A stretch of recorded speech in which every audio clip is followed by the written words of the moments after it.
करू नका. कसं लागले सर रेल यात्रा से वंदे भारत ट्रेन ही हळू रे, ओरडू नको.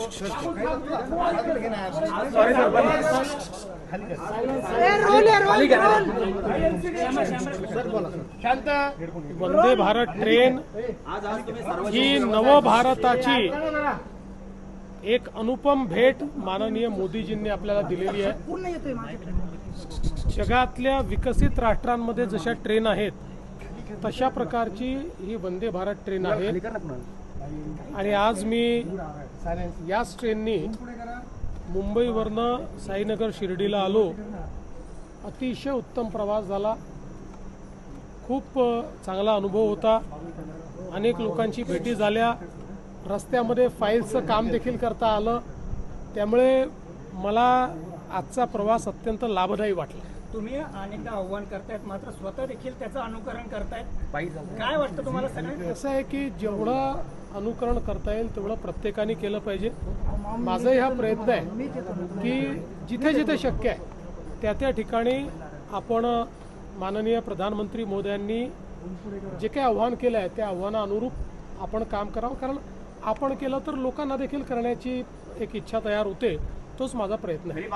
भक्ती पाठोपाठ कुठेतरी महाराष्ट्राच्या ग्रामीण भागामध्ये पेट्रोल डिझेल मिळत नाहीये, रांगा लागतायत आणि कुठेतरी या संदर्भात मी कालच सगळ्या जिल्हाधिकाऱ्यांना आणि विभागीय आयुक्तांना सूचना केलेल्या आहेत. त्या त्या ठिकाणी शेतकऱ्यांना जो काही डिझेल लागेल ते उपलब्ध करून द्या. पण शेतकऱ्यांच्या नावाखाली जर कोणी साठेबाजी करत असेल तर त्याच्यावरही लक्ष ठेवा. कारण काही भागांमध्ये अचानक 20 ते 30% डिझेलचं मागणी, पेट्रोलची मागणी वाढल्याचं दिसत आहे. त्यामुळे दरवर्षी आपल्याला किती लागतं याची आपल्याला माहिती आहे. त्यात अचानकपणे जर 20-30% वाढत असेल तर त्यात काहीतरी गडबड देखील असण्याची शक्यता आहे. म्हणून शेतकऱ्यांना त्रास होऊ नये अशा दृष्टीनं त्या ठिकाणी काही ना काही उपाययोजना करण्यास सांगितलेल्या आहेत. काही ठिकाणी जिल्हाधिकाऱ्यांनी RC बुक बघून त्यांना डिझेल देणं सुरू केलेलं आहे. मला असं वाटतं की आपण ते करण्याचा प्रयत्न करू. जगभरातील भक्तीचं केंद्र असलेली शिर्डी आता शक्तीचं केंद्र बनते. काय वाटतंय? खूप आनंदाची गोष्ट आहे.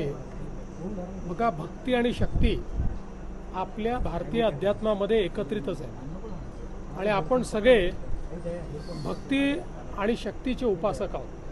त्यामुळे शांतता तेच प्रस्थापित करू शकतात जे शक्तिमान असतात. दुर्बल व्यक्ती कधी शांतता प्रस्थापित करू शकत नाही. त्यामुळे आपण जर शक्तिमान असलो तर आपण जगाला साईंचा श्रद्धा आणि सबुरीचा संदेश शिकवू शकतो. वर्षभरात ओके, हिंदी आता ही नाही.